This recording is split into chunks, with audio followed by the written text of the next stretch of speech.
Assalamualaikum warahmatullahi wabarakatuh. Balik lagi di Horizontal Story bareng saya Sania Aurelia. Kali ini saya akan bercerita mengenai seorang perempuan yang memasang susuk pemikat. Kira-kira apa dan bagaimana alasannya sampai dia memasang susuk tersebut? Inilah ceritanya.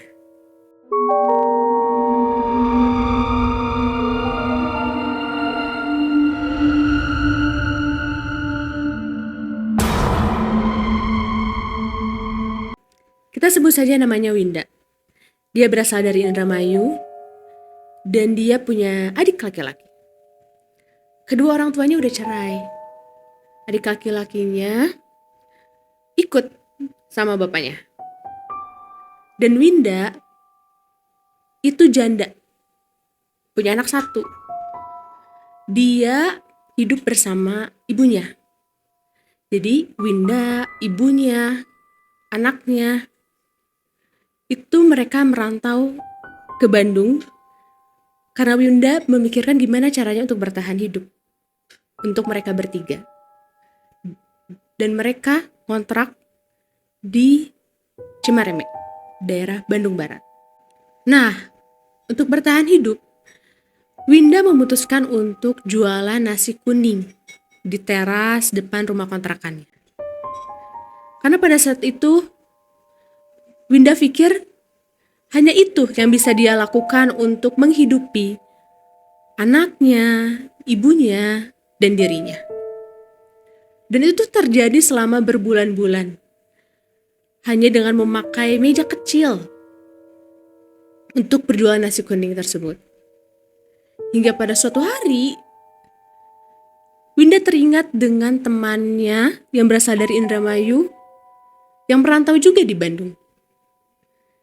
Hingga akhirnya Winda memutuskan untuk menghubungi temannya dan akhirnya mereka ketemu. Mereka ngobrol, mereka temu kangen, mereka banyak bercerita mengenai kehidupannya. Hingga pada satu percakapan di mana Winda menanya tentang pekerjaan. Winda bertanya, ada kerjaan gak buat saya? Katanya. Lalu temannya bilang ada. Dan temannya pun menawari pekerjaannya. Pada poin di mana Winda bertanya, apa pekerjaannya? Lalu temannya pun menjawab, kerja di karaoke. Di salah satu hotel di kota Bandung. Dari situ, Winda berpikir, kerja apa di karaoke? Temannya itu pun bilang, LC, atau mungkin kita kenalnya pemandu lagu. Setelah mendengar pekerjaannya sebagai LC, Winda pun meminta waktu kepada temannya untuk memikirkannya terlebih dahulu. Kurang lebih setelah 4 hari kemudian, yang pertama Winda lakukan adalah meminta izin kepada ibunya. Setelah Winda meminta izin ke ibunya tidak banyak merespon. Dia hanya bilang, selama itu memang yang terbaik untuk Winda, ibunya hanya bisa mendoakannya. Keesokan harinya, Winda menghubungi temannya kembali dan mengiyakan tawaran pekerjaan tersebut. Mendengar kabar tersebut, temannya pun happy karena teman seperantauannya dari Indramayu sama-sama akan bekerja di tempat yang sama dengannya. Lalu Winda diminta untuk datang di hari Sabtu, memakai dress. Singkat cerita, hari Sabtu pun tiba. Winda datang ke tempat karaoke tersebut di salah satu hotel di Bandung jam 8 malam, bertemu dengan temannya. Lalu di sana dia diperkenalkan dengan teman-teman seprofesinya. Dia diperlihatkan ruangan-ruangannya dan dijelaskan bagaimana pekerjaannya. Setelah lihat ternyata kerjanya seperti itu, Winda cukup agak ragu karena ya itu adalah hal yang baru untuk Winda. Dia pertama kali ke tempat tersebut dan dia diperlihatkan pekerjaannya seperti itu. Kita tahu ya teman-teman, pekerjaan Elsie seperti apa. Setelah diajak berkeliling, diperkenalkan dengan teman-temannya, akhirnya Winda diberitahu bahwa dia bekerja di hari Seninnya. Jadi dia di situ nggak lama, kayak cuma sekitar sejam 2 jam. Lalu dia diperbolehkan untuk pulang. Ketika sampai di rumah, dia disambut oleh ibunya, dan ibunya pun bertanya, "Loh kenapa? Kok udah pulang lagi?" Winda pun menjelaskan bahwa tadi dia hanya diperkenalkan saja, Bu. Dia mulai bekerjanya di hari Senin. Tibalah hari Senin, Winda bersolek, Winda dandan, dia memakai dress pendek berwarna merah. Dia berangkat ke tempat kerjanya. Di sana dia bertemu dengan teman-temannya. Setelah itu, Winda menunggu bersama teman-teman Elsie lainnya di ruang tunggu khusus Elsie. Selang beberapa menit kemudian, ada seorang pengunjung yang akan berkaraoke dan secara kebetulan memilih Winda untuk menemaninya berkaraoke. Untuk pertama kalinya, Winda dipilih oleh tamu tersebut dan dia bergegas menghampiri tamunya. Lalu mereka masuk ke ruang karaoke. Setelah sampai di ruang karaoke, Winda melayani tamu pertamanya dengan baik. Dia memilihkan lagu, dia memberikan list makanan untuk beberapa menu yang mungkin akan dipesan oleh tamunya. Singkat cerita, hari pertama pekerjaan Winda berjalan dengan baik. Tidak ada kesulitan apa-apa. Hingga akhirnya sekitar pukul 2:30 subuh, dia pulang, dia bersih-bersih, dia berganti pakaian, dia istirahat. Lalu keesokan harinya, pada malam hari, sekitar pukul jam 7, jam 8, dia siap-siap kembali dengan memakai dress mini, dia dandan, dia pergi lagi ke tempat kerjanya. Di hari kedua, ada yang beda dari hari sebelumnya. Di hari kedua ini, dia menunggu cukup lama sampai akhirnya dia dipilih oleh pengunjung karaoke. Dia menunggu sekitar 2 jam. Pada saat jam 11 malam, tepat jam 11 malam, seorang pengunjung datang. Seorang pria dengan badan yang cukup berisi, agak gemuk, pakai kacamata, cukup berumur lah ya. Akhirnya dia memilih Winda untuk menemani berkaraoke pada malam itu. Lalu mereka masuk ke ruangan karaoke. Nah, ada yang beda dari menemani pria tersebut. Pria ini mengajak berkenalan terlebih dahulu ke Winda. Yang sebelumnya biasanya Winda langsung memilihkan lagu, langsung ngasih menu. Pria ini mengajak kenalan terlebih dahulu. Menanyakan siapa namanya, berasal dari mana, dan Winda pun menanyakan hal yang sama kepada bapak tersebut. Dari sesudah mereka berkenalan, akhirnya pria tersebut meminta Winda untuk memilihkan lagu, memesankan beberapa botol minuman. Lalu setelah itu mereka asik, mereka happy. Mereka menikmati di ruangan karaoke tersebut. Setelah 3 jam kemudian, sekitar pukul jam 2 pagi, Ketika hendak selesai dan ketika pria itu akan pulang, ada satu hal yang mengkagetkan untuk Winda. Secara tiba-tiba, pria tersebut memberikan tip yang cukup besar untuk Winda. Sebesar 3 juta rupiah. Winda kaget. Untuk pekerjaan di 2 hari pertamanya, dan untuk Elsie baru seperti Winda, itu nominal yang cukup besar, teman-teman. Malam itu Winda pulang dengan perasaan happy karena sudah mendapatkan tip sebesar 3 juta di hari kedua bekerjanya. Yang dimana itu cukup untuk menafkahi, untuk kebutuhan ibu dan anaknya. Dari situ Winda mulai mikir, gimana caranya supaya pria itu makin royal dengannya. Lalu keesokan harinya di tempat kerja, dia bertanya ke teman-teman sesama Elsie-nya, gimana caranya? Lalu temannya ada yang merekomendasikan seorang orang pintar, ibu-ibu yang katanya bisa memasang susuk pemikat di wajah Winda untuk menarik perhatian para tamu orang-orang sekitarnya supaya semakin royal kepadanya. Lalu keesokan harinya Winda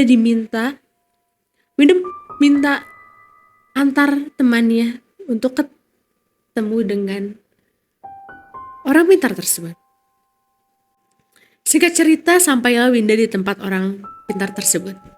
Lalu dia menjelaskan apa maksud dan tujuannya datang ke tempat orang pintar itu. Dan dia hanya bertanya, mau berapa pasang emas susuk pemikat yang akan Winda pakai? Lalu Winda menjawab, 4 emas susuk pemikat. Tepatnya di dahi, pipi kanan kiri, dan dagu ya teman-teman. Singkat cerita, dipasanglah susuk tersebut di wajah Winda. Seudah proses pemasangan susuk itu, orang pintar tersebut menyampaikan satu pantrangan yang harus dijalankan oleh Winda. Yaitu Winda gak boleh makan makanan yang dibakar, tapi yang sifatnya berasal dari makhluk hidup. Gitu teman-teman, seperti sate, ayam bakar, atau seafood yang berasal dari udang yang dibakar. Lalu Winda pun menyanggupi. Winda mengiyakan. Singkat cerita, Winda pulang, dan malamnya Winda harus bekerja lagi. Tepat jam 8 malam, Winda sampai di tempat kerjanya. Secara mengejutkan, pria yang kemarin dia temani sudah menunggu Winda di ruang tunggu. Dia meminta Winda untuk menemaninya lagi berkaraoke. Lalu mereka masuk ke ruangan karaoke. Mereka bernyanyi, mereka minum-minum. Dan pada saat mau pulang, pria tersebut memberikan satu hadiah kotak kecil untuk Winda. Winda pun berterima kasih, mengucap terima kasih kepada pria tersebut karena untuk hadiahnya. Setelah itu Winda pulang. Singkat cerita, Winda pulang. Di rumah, dia membuka kotak tersebut. Kotak dari pria yang dia temani untuk berkaraoke 2 hari. Setelah dibuka, ternyata isinya adalah kalung emas putih. Jumlahnya itu cukup besar teman-teman. Winda bercerita ke tim kami itu ada 10 gram. Perasaan Winda saat itu campur aduk ya teman-teman. Dia senang, dia happy, dan dia juga kaget gitu. Untuk pertama kalinya ada laki-laki yang memberikan dia hadiah emas seberat itu. Lalu hari demi hari demi hari Winda lalui sebagai Elsie, sebagai pekerjaan barunya tersebut, dan dia juga bertemu berkali-kali dengan pria tersebut yang memberikannya kalung. Oh ya, untuk sekedar informasi untuk teman-teman bahwa pria itu adalah pengusaha asal dari Kalimantan. Dia ke Bandung karena ada bisnis di Bandung. Dan setelah itu, pada suatu hari, pria tersebut meminta untuk bertemu dengan Winda di luar tempat karaoke, karena katanya akan ada sesuatu yang pria tersebut sampaikan di salah satu restoran di Bandung. Singkat cerita, sampailah mereka di salah satu restoran di Bandung. Lalu mereka ngobrol banyak tentang seperti apa, bagaimana mereka lebih mengenal satu sama lain. Hingga suatu momen di mana pria itu memberikan setumpuk uang untuk Winda. Winda pernah cerita bahwa kurang lebih uang itu sekitar 50 juta. Tapi pria itu tidak ngasih secara cuma-cuma ya teman-teman.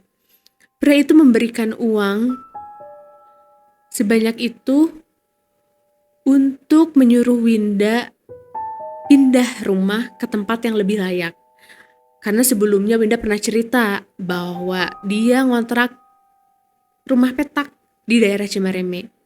Lalu pria itu menyuruh Winda untuk pindah ke rumah yang lebih layak, di perumahan kah? Itu. Karena pada suatu saat nanti, pria tersebut akan berkunjung ke rumahnya. Setelah pertemuan tersebut, Winda pulang, bertemu dengan ibunya, lalu dia bercerita dan menunjukkan setumpuk uang. Dia bercerita bahwa uang tersebut diberi oleh pria yang sebelumnya memberikan dia emas. Dan uang tersebut diperuntukkan untuk mereka pindah ke rumah yang lebih layak. Singkat cerita, mereka menemukan perumahan di daerah Cimahi, lalu mereka pindah ke rumah tersebut. Sepindahnya mereka ke rumah baru, ternyata betul, pria pengusaha tersebut datang berkunjung ke rumah Winda. Pria tersebut berkunjung kurang lebih jam 7 malam ya teman-teman, dengan tujuan untuk sekalian nganter Winda pergi bekerja. Lalu pria tersebut bertemu dengan ibu dan anaknya Winda. Mereka berkenalan, mereka berbincang. Lalu jam 8, pria tersebut mengantar Winda ke tempat kerjanya. Hari demi hari, singkat cerita, pria tersebut mengajak Winda untuk bertemu di luar tempat karaoke, di restoran lah ya, di restoran, salah satu restoran di kota Bandung. Untuk kedua kalinya, Winda terkaget-kaget karena pria tersebut memberikan hadiah lagi untuk Winda, berupa 1 buah unit mobil. Pria tersebut mengatakan bahwa itu mobilnya sudah di depan. Pada saat itu, perasaan Winda kaget, dia senang, dan dia berpikir, oh, mungkin ini dari susuk yang sudah dia pakai. Sampai akhirnya pria tersebut seroyal itu kepada Winda. Akhirnya Winda menerima hadiah tersebut. Lalu dia bergegas berdiri karena dia penasaran dengan hadiahnya. Dan setelah dia lihat mobil tersebut, dan Winda pun bercerita kepada tim kami bahwa mobil itu ada, Honda Jazz tipe RS warna putih. Kemudian dia kembali masuk ke restoran dan dia memeluk pria pengusaha tersebut, berulang kali mengucap terima kasih. Lalu pria tersebut bilang bahwa kado itu untuk kamu. Kado itu untuk anak dan ibu kamu supaya kamu bisa bawa mereka jalan-jalan. Hari demi hari Winda belajar nyetir. Hingga dia mulai merasa senang karena dia akhirnya bisa membawa anaknya jalan-jalan, ibunya jalan-jalan. Pada suatu hari, pria pengusaha tersebut mengajak Winda kembali untuk makan di restoran steak di Bandung. Lalu mereka ketemu, mereka makan. Winda makan steak, teman-teman. Seperti yang sudah saya sampaikan di awal cerita, bahwa Winda mendapatkan pantrangan dari orang pintar yang memasang susuk itu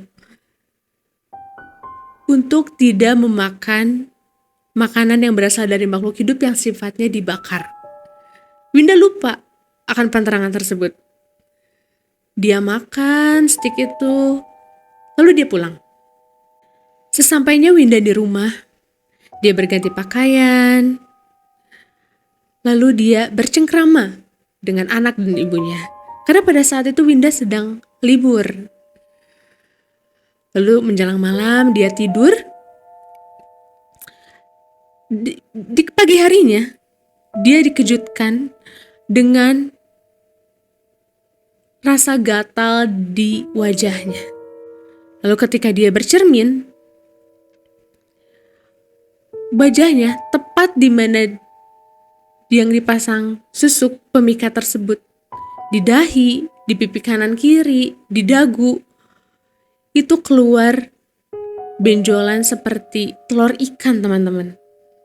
Dan itu Winda merasa gatal sekali. Tapi saat itu Winda belum teringat mengenai pantrangan tersebut. Pantrangan di mana dia tidak boleh memakan makanan yang berasal dari makhluk hidup yang dibakar. Dia hanya teringat dengan orang pintar.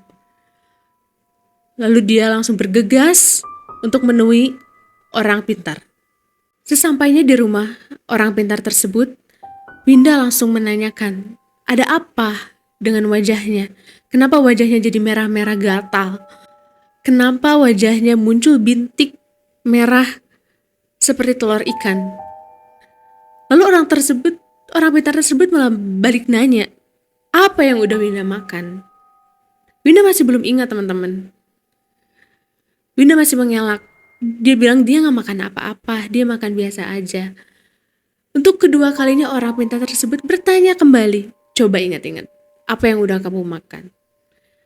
Lalu Winda teringat bahwa sehari sebelumnya Winda sudah makan steak, di mana itu berasal dari hewan, itu berasal dari sapi yang dibakar.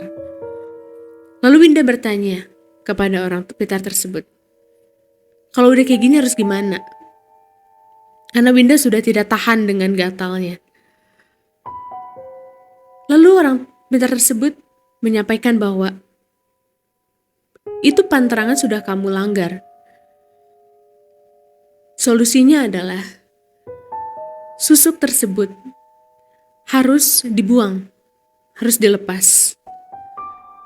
Dan di mana jika Winda membutuhkannya lagi, susuk itu dipasang ulang kembali. Akhirnya Winda menyetujui untuk melepas susuk pemikat tersebut. Setelah proses pelepasan susuk tersebut selesai, Winda pulang ke rumah, dia bertemu ibunya. Di situ dia baru bercerita ke ibunya bahwa dia pernah pasang susuk pemikat. Di situ ibunya kaget, sekaligus sedih, karena ibunya bilang, untuk apa? Untuk apa Winda memasang susuk tersebut? Karena Winda bekerja di tempat karaoke pun itu sudah cukup membuat ibunya khawatir. Dari situ ibunya mulai bilang ke Winda untuk menjalani hidup yang apa adanya, teman-teman. Karena rezeki semuanya sudah diatur. Dari situ Winda mulai berpikir untuk tidak akan memasang susuk pemikat lagi. Setelah itu Winda masih beraktivitas seperti biasa. Dia masih bekerja sebagai LC di tempat karaoke hotel tersebut. Dia masih sering bertemu dengan pria pengusaha dan pria itu masih royal kepada Winda. Lalu singkat cerita, pria tersebut bertemu kembali dengan Winda. Mereka makan di salah satu restoran. Lalu pria tersebut menyuruh Winda untuk berhenti bekerja menjadi LC. Di situ Winda bingung, teman-teman. Karena kalau Winda berhenti kerja, dia mau menafkahi ibu dan anaknya gimana? Tapi pria pengusaha itu menjanjikan Winda akan meminjamkan modal, memberi modal kepada Winda untuk membuka usaha sendiri. Setelah mendapatkan tawaran dari pria pengusaha tersebut, Winda minta waktu beberapa hari untuk dia mengobrol dengan temannya yang pada saat awal dia diminta untuk kerja di tempat karaoke tersebut. Setelah ngobrol dengan temannya mempersilahkan Winda jika memang ingin berhenti di tempat kerja sebagai LC. Jika memang ada pekerjaan yang lebih baik atau usaha yang Winda punya, temannya mempersilahkan. Setelah beberapa hari kemudian, Winda menyampaikan kepada pria pengusaha tersebut bahwa dia sudah keluar dari pekerjaannya. Lalu, pria pengusaha tersebut, betul teman-teman, dia menepati janjinya. Dia memberikan modal untuk Winda untuk Winda usaha. Pada saat itu Winda bercerita ke tim kami bahwa dia diberi uang sejumlah 100 juta rupiah untuk modal awal dia usaha. Lalu, saya pikir ini merupakan pemikiran yang cerdas, teman-teman. Karena Winda membuka usaha dengan mengkreditkan barang mewah ke teman-teman LC di tempat kerjanya dulu. Jadi dia mengkreditkan handphone keluaran terbaru, jam tangan, sepatu branded, tas branded. Dimana teman-teman LC-nya itu kurang lebih ada 15 atau 20 orang. Dan dari situ, Winda mendapatkan keuntungan yang besar. Karena maksimal 3 bulan itu mereka harus sudah lunas. Usaha tersebut kurang lebih berjalan selama 3 tahun. Di awal-awal usahanya berdiri, di awal-awal bulan usahanya berdiri, pria tersebut berkata kepada Winda bahwa dia harus balik lagi ke Kalimantan karena usaha di Bandungnya sudah beres. Di situ Winda merasa berat hati. Tapi inilah kenyataan yang harus Winda hadapi. Lalu pria tersebut menitipkan kepada Winda untuk menjalankan usahanya dengan sebaik mungkin. Dan mendoakan Winda supaya kelak mendapatkan laki-laki yang baik untuknya. Usaha Winda berjalan dengan baik. Dia mendapatkan keuntungan yang besar sampai satu titik di mana dia bisa membeli rumah di Bandung, teman-teman. Dan dia pindah ke rumah baru tersebut dengan ibunya, dengan anaknya. Lalu, hari demi hari, bulan demi bulan, ada satu momen di mana Winda bertemu dengan seorang pria pengusaha kayu rotan yang berasal dari Jawa Tengah. Winda memperkenalkan pria tersebut ke anaknya, ke ibunya. Lalu singkat cerita mereka menikah. Setelah mereka menikah, suami Winda meminta untuk Winda berhenti usaha mengkreditkan barang-barang ke teman-teman LC-nya di tempat kerjaannya dahulu. Winda pun menuruti kemauan suaminya. Dia berhenti usaha mengkreditkan barang-barang ke teman-temannya dulu, dan dia ikut mengurus usaha suaminya menjadi pengusaha rotan. Karena teman-teman, suaminya itu merupakan sosok yang agamis. Lalu suaminya mengajak Winda dan ibunya untuk pergi umroh. Ini sungguh perjalanan hidup yang luar biasa, teman-teman. Setelah sepulangnya umroh, Winda memutuskan dengan ikhlas, dengan bismillah, untuk berhijab sampai hari ini. Oke teman-teman, itu tadi cerita untuk story episode kali ini. Itu adalah perjalanan hidup seseorang di mana awalnya dia menemukan kesulitan, kesusahan, tapi pada akhirnya dia dipertemukan dengan orang yang baik, dan pada akhirnya dia menemukan jodoh yang terbaik untuk dirinya. Dari situ kita bisa menemukan, kita bisa mengambil hikmah baiknya, hikmah positifnya dari kehidupan, perjalanan kehidupan seseorang. Pelajaran yang bisa kita ambil, bahwa kita bisa berencana, manusia bisa berencana, manusia bisa menginginkan ini itu. Tapi Allah lah yang menentukan semua yang terbaik untuk kita.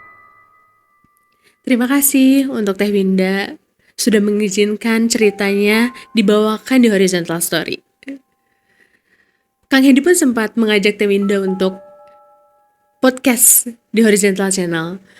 Namun Teh Winda menolak, tapi dia mengizinkan ceritanya untuk diceritakan, untuk dibawakan oleh tim Horizontal Story. Sekian untuk episode kali ini. Saya Sania Aurelia. Jangan lupa like, comment, subscribe. Wassalamualaikum warahmatullahi wabarakatuh.